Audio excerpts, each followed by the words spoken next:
আপনার কি নাম? আমার নাম মিন্টু রায়। এই পাড়া বাড়ি? আমার হ্যাঁ আমার ভাই কুর্তিত ভাই।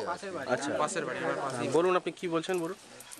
যখন হয় আমি তখন ছিলাম না, কলকাতায় ছিলাম। এলাম, খবর পেয়ে এসে আমরা কি করবো, পুরো দেখছি ধুলিস্বাদ, চোখে জল পড়ে গেছিলো। তো আমাদের কোনো নেতৃত্বকে তাকে ফোন করে জানালাম যে কেউ এসেছে, বললো না কেউ ঢুকতে পারবে না কোনো কারণে। তারপরে বাড়িতে মাটা সব ছিল, মা পুলিশ এসেছে। মা তখন বললো না পুলিশ কোনো সিদ্ধান্ত নেয়নি, উল্টে এদের হিন্দু যে ছিল তাদেরকে তাড়া করেছে, পরিকল্পিত মাফিক তাড়া করেছে। আর এই যে পুলিশের র্যাপে তাড়া করেছে, র্যাপে তাড়া করার পর মেয়ে ছেলে যা ছিল দৌড়িয়ে পাইলে, সবাইকে পুলিশকে ভয় লাগে। কেন তারপরে এই মে দিবস, এই ভুলে গেছে, সরি নবী দিবস আমরা জীবনে কোনোদিন দেখিনি যেইভাবে আমাদের পাড়া দিয়ে যায়, কোনো দিনের জন্য না। ওরা পরিকল্পনা মাফিক আলতাফ, সেলিম, রজত, ছোট হাজি ওরফে সাইফুল, মানে ওর হাজির নাম ইসমাইল, আরো আনসার টানসার আরো অনেকে আছে। ক্ষমতা কে করে হলো? এরা কি কোনো রাজনৈতিক?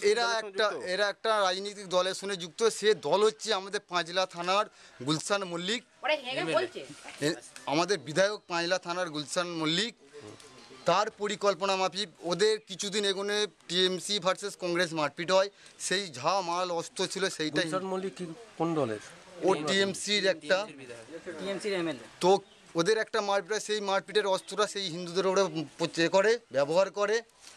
কিছুদিন এই কালকে পরশু দিনকে শান্তি মিছিল বলে টিএমসি ঝান্ডা নিয়ে মাইক নিয়ে ওরা এখান দিয়ে যায়, ডান্ডা মিছিল করেছে।